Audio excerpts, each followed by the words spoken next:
अपना ब्रेकअप हो जाने के बाद एक लड़के को सुपर पावर मिलती है जिसको टाइम को स्टॉप कर सकता है। टाइम स्टॉप कर कर लोगों के साथ वो कुछ भी कर सकता था। हेलो फ्रेंड्स, इसी कंसेप्ट पर बेस्ड आज मैं आपको कैशबैक ये 2006 की एक fantasy romance Hollywood movie explain करने वाला हूँ। अगर आपको वीडियो अच्छा लगता है तो प्लीज़ इसे लाइक और कमेंट ज़रूर कर दीजिएगा। बिना किसी तरीके एक्सप्लेनेशन स्टार्ट करते हैं। मूवी स्टार्ट होते ही हम हमारे मेन कैरेक्टर बेन का ब्रेकअप देख सकते हैं। जिस लड़की से उसका ब्रेकअप हो रहा था, सूजी, ये उसकी फर्स्ट गर्लफ्रेंड थी। उसके साथ बिताए हर पल उसे याद आ रहे थे। वो वंडर करता है कि उसका ब्रेकअप हुआ कैसे। एक पल में तो एक साथ थे, एक दूसरे को आई लव यू बोल रहे थे, और नेक्स्ट वीक सूजी किसी और के साथ थी तो शायद उसको भी आई लव यू बोल रही होगी, पर इसका कोई भी मीनिंग नहीं है। बेन के फ्रेंड का नाम था शॉन। शॉन उसे समझाने की कोशिश करता है, उसे सिर्फ एक बेटर ऑप्शन मिल गया, इसी वजह से उसके पास वो चली गई। उसके बारे में तुम्हें ज़्यादा सोचना नहीं चाहिए। तुम किसी ब्यूटीफुल सी लड़की को डेट करो, फिर सूजी को जेलस लगेगा और तुम्हारे पास वो वापस आ जाएगी। शॉन का लड़कियों के साथ एक्सपीरियंस बहुत ही घटिया था। हर लड़की उसे मार कर चली जाती थी, तो उसकी एडवाइस बेन नहीं ले सकता। शॉन आर्टिस्ट बनना चाहता है। जब भी उसकी ड्राइंग क्लास होती थी तो हमेशा लड़कियों को ही ड्रॉ करता था। हमेशा उसे सूजी की याद आती रहती थी। एक रात उसने उसे कॉल किया। उसने पूछा कि क्या हम फिर से एक साथ रह सकते हैं। सूजी ने उसे मना कर दिया। वो दिन रात अपने बेड में ही पड़ा रहता था। सूजी के जाने के बाद जैसे उसका ऑक्सीजन चला गया था, स्लोली स्लोली उसकी नींद भी चली गई। उसने सोने का बहुत ट्राई किया पर फिर भी वो कर नहीं पाया। अब सडनली उसके पास 8 एक्स्ट्रा आवर्स थे। वो अलग अलग चीज़ें ट्राई करता था पर फिर भी टाइम पास नहीं होता था। वो कुछ भी करे, सूजी की याद हमेशा उसके साथ रहती थी। एक रात वो ग्रोसरी लेने के लिए गया हुआ था। वहाँ पर नोटिस देखता है कि उन्हें काम करने के लिए स्टाफ की ज़रूरत थी। बेन को नींद नहीं आती तो 8 एक्स्ट्रा घंटे बिताने के लिए यहाँ पर वो जॉब कर लेता है। वहाँ के जब मैनेजर को उसने देखा तो मैनेजर पहले फुटबॉल का प्लेयर हुआ करता था, अब यहाँ का मैनेजर है। ये देखकर बेन रियलाइज़ करता है कि लाइफ इसी तरीके से बहुत फास्ट गुजर जाएगी, पर इसके लिए वो कुछ कर भी नहीं सकता। बेन के साथ एक लड़की काम करती थी, इसका नाम था शैरन। बेन ने नोटिस किया कि उसका मैनेजर शैरन के साथ बहुत ही अजीब तरीके से पेश आता है। शैरन को ये बात अनकंफर्टेबल लगती है। अपना जॉब करते हुए बेन ने हमसे कहा कि यहाँ सुपरमार्केट में टाइम बहुत ही स्लोली जाता है। इसको ज़रा फास्ट करने के लिए हम एम्प्लॉयज़ अलग अलग चीज़ें करते हैं। हर एक की अलग अलग मेथड है। जैसे शैरन कभी भी टाइम नहीं देखती। जब वो वॉच देखती है तो टाइम बहुत ही स्लो गुजरता है। इस वजह से हमेशा उसे कवर अप करके रखती है। यहाँ काम करने वाले उसके और 2 फ्रेंड्स हैं, पैरी और मैट। ये हमेशा एक दूसरे के साथ गेम्स खेलते रहते हैं। कभी ये शॉपिंग मॉल में रेस लगाते हैं तो कभी लड़कियों के सामान में कुछ अलग सी चीज़ें रख देते हैं। इसी तरीके से हर कोई टाइम पास करता था। पर बेन ने कहा मेरा तरीका कुछ अलग ही है। जब उसका ब्रेकअप हुआ तो उसके लिए टाइम गुजारना बहुत ही हार्ड था, तो एक सुपर पावर उसमें आ गई। ये सुपर पावर थी टाइम को स्टॉप कर पाने की। वो अपनी पावर से सब कुछ स्टॉप कर देता और सारी चीज़ें घूमने लग जाता। सुपरमार्केट की सारी ब्यूटीफुल लड़कियों को नोटिस करता था। उसे लगता है कि लड़कियों में अलग से ही पावर होती है। वो जब छोटा था तो एक फॉरेन स्टूडेंट उनके घर में रहने के लिए आई हुई थी। वो बहुत ही ब्यूटीफुल थी। वो हमेशा उसे ही देखता रहता था। बेन जब ये टाइम स्टॉप करता था तो हमेशा लड़कियों की न्यू ड्राइंग करता था। उसने एक नॉवेल में पढ़ा था कि लड़कियों को पेंटर के साथ अफेयर करना अच्छा लगता है, क्योंकि उनकी ब्यूटी जैसी है वैसे वो देख सकते हैं। ऐसे ही बेन ड्राइंग करते हुए अपना टाइम गुजारता था, और जब वो अनपॉज करता तो बहुत सारा टाइम गुजर जाता। अगले दिन बेन से मिलने के लिए उसका फ्रेंड शॉन आया। शॉन को पता था कि अब भी बेन अपने एक्स गर्लफ्रेंड के बारे में सोच रहा है। उसे कहता है तुम्हें जल्द से मूव ऑन करना चाहिए। शॉन हमेशा उसे यही बात कहता रहता है, तो इस मूवमेंट को भी वो पॉज कर देता है। एक्चुअल में बेन और शॉन ये बचपन से बहुत अच्छे फ्रेंड्स थे। जब शॉन की मदर घर से चली जाती तो दोनों मिलकर न्यूड मैगजीन्स देखते। एक दिन जब ये दोनों देख रहे थे तो शॉन की मदर वापस आ गई। वो इन दोनों की फ्रेंडशिप को अलग ही समझती है।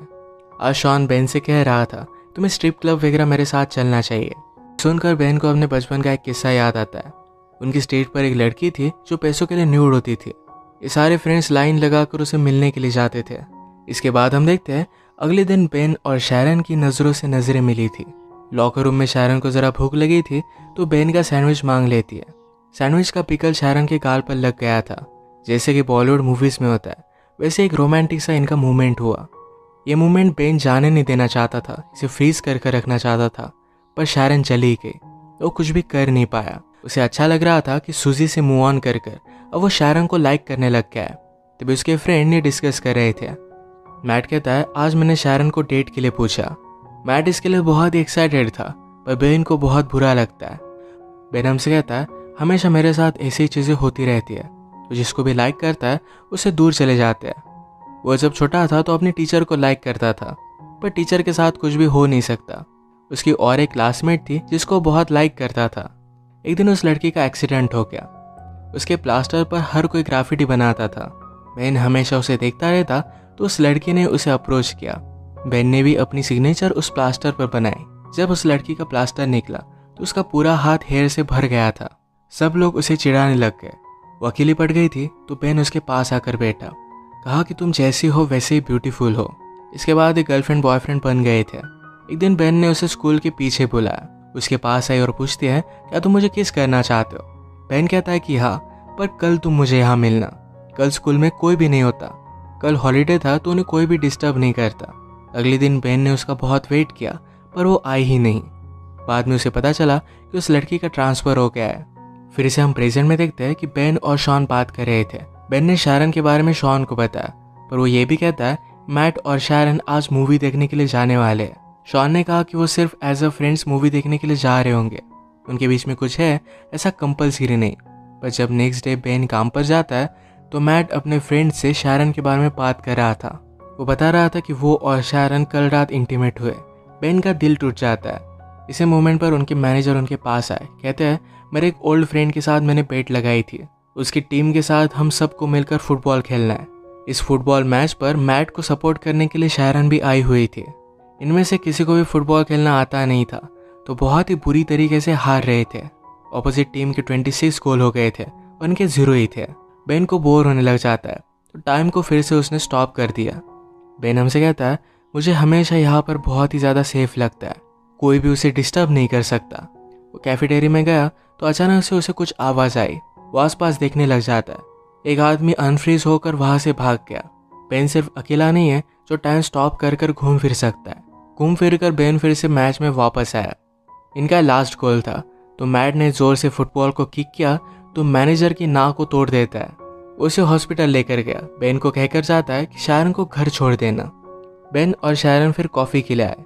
बेन शारन से पूछता है क्या तुम और मैट डेट कर रहे हो। शारन ने कहा कि ऐसा कुछ भी नहीं है, हम सिर्फ एज अ फ्रेंड्स ही मूवी देखने के लिए गए हुए थे। बेन को ये बात सुनकर अच्छा लगा। शारन का एक बॉयफ्रेंड था, उसे ब्रेकअप किए हुए उसे 6 महीने गुजर चुके हैं। बेन भी अपने ब्रेकअप के बारे में उसे बताता है। एक दूसरे को और भी जान लेते हैं। शारन ने कहा कि नाइट में मैं स्पेनिश सीखती हूँ, उसे अलग अलग प्लेसेस घूमना है, वहाँ के लोगों के बारे में जान लेना है। स्पेनिश सीखने के बाद शायद वो स्पेन में जाकर वहाँ पर टीच करेगी।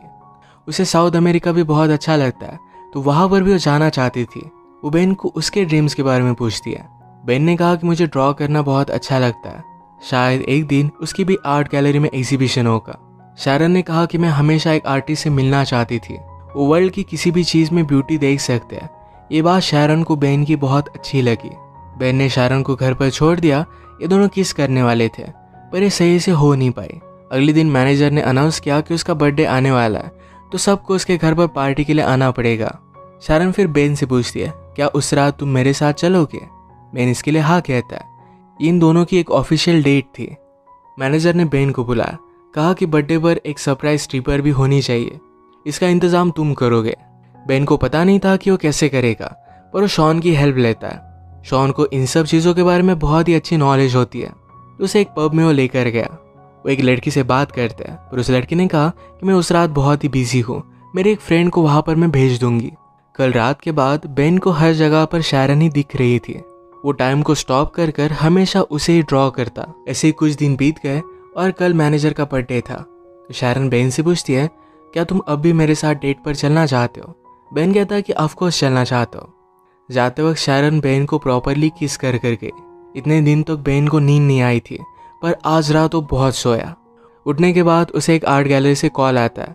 बेन के पिक्चर्स उन्हें बहुत अच्छे लगे थे और उसे मिलने के लिए बुलाया हुआ था। बेन इसके लिए बहुत ही एक्साइटेड हो जाता है, पर इस सिर्फ उसके फ्रेंड मैट और बैरी उसका मज़ा ले रहे थे। रात में बहुत ही अच्छे से रेडी होकर वो शारन के पास पहुंचा। वो शारन को अपने आर्ट की गुड न्यूज़ बता देता है, उसे भी बहुत अच्छा लगता है। ये दोनों फिर पार्टी में आए, पर बेन यहाँ पर सुजी को देखता है। पार्टी में इन्होंने ऑर्डर की हुई स्ट्रिपर भी आई हुई थी। ये वही स्ट्रिपर थी जो शॉन और बेन बचपन में देखने के लिए जाया करते थे। शॉन मौके का फ़ायदा उठाकर उसे डेट के लिए पूछ लेता है। शॉन हमेशा लड़कियों से कुछ भी गलत चीजें बोलता था, पर ये लड़की उसे बचपन से जानती है तो कोई भी प्रॉब्लम नहीं आएगा। शायद उसकी भी लव स्टोरी यहाँ से स्टार्ट हो जाएगी। पार्टी में बेन जरा वॉशरूम के लिए जाता है तो वहां पर सूजी भी थी। सूजी को बेन को शारन के साथ देखकर जरा बुरा लगा था। वो रियलाइज करती कि बेन उसके लिए परफेक्ट था तो उसे फिर से पाना चाहती थी। बेन उसमें कोई भी इंटरेस्ट नहीं दिखा था। इसी के पैरेलल में हम देख सकते हैं मैनेजर शारन से बात करने लग गया। वो उसे हरास करने लग जाता है तो शारन इस पर गुस्सा होके और यहाँ से निकलने लग गई। उसने जब ऊपर बेन और सूजी को देखा तो उसी मोमेंट पर सूजी बेन को किस कर रही थी। अगली मोमेंट पर बेन ने उसे झटक दिया था पर शारन ने देखा नहीं। वो गुस्से में यहाँ से चली गई। बेन रियलाइज करता है कि शारन को क्या लगा होगा। उसने टाइम को स्टॉप कर दिया, सोचा कि वो शारन को क्या बताएगा, पर कुछ भी वो सोच नहीं पाता। ऐसे उसने 2 दिन तक टाइम को स्टॉप करके रखा था। अनपॉज करने के बाद भी वो शारन को मना नहीं पाता। उसे मिलने के लिए गया पर शारन उसकी कुछ भी बात नहीं सुनती। उसे फिर से नींद आना बंद हो जाता है। जैसे हमने पहले देखा था कि बेन के फ्रेंड्स ने उसे प्रैंक कॉल कर एक आर्ट गैलरी में मिलने के लिए बुलाया हुआ है। तो बेन एक्चुअल में अपना सब आर्ट लेकर उस आर्ट गैलरी में चला जाता है। वहाँ के एजेंट से उसने बात की तो उसकी कोई भी अपॉइंटमेंट नहीं थी, पर एजेंट उसकी ड्राइंग देख लेता है। उसे ड्राइंग्स बहुत ही पसंद आई। वो बेन को अपॉर्चुनिटी देते हैं और अब उसका एक आर्ट शो होने वाला था।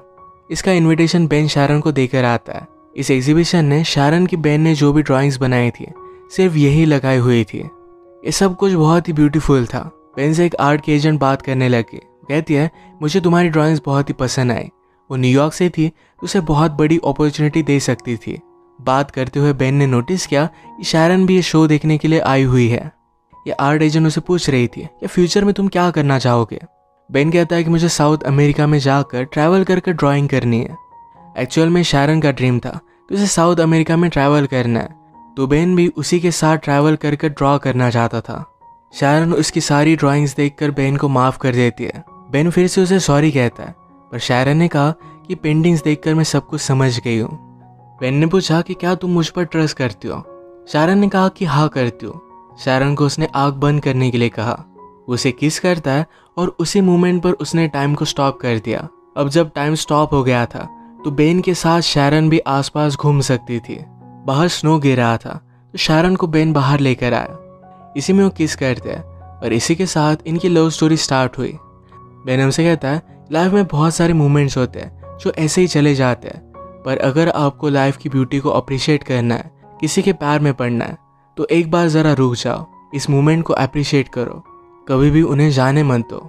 इसे एक ब्यूटीफुल मैसेज के साथ ही मूवी एंड हो जाती है। अगर आपको वीडियो अच्छा लगा तो प्लीज़ इसे लाइक कर दीजिएगा। बहुत सारी मूवीज़ लेकर आते रहता हो तो प्लीज़ इस चैनल को सब्सक्राइब कर दीजिए और बेल नोटिफिकेशन आइकॉन दबाना मत भूलिएगा। हम फिर से मिलेंगे और एक नई मूवी के साथ। तब तक के लिए थैंक यू और आप अपने आप का ख्याल रखिए।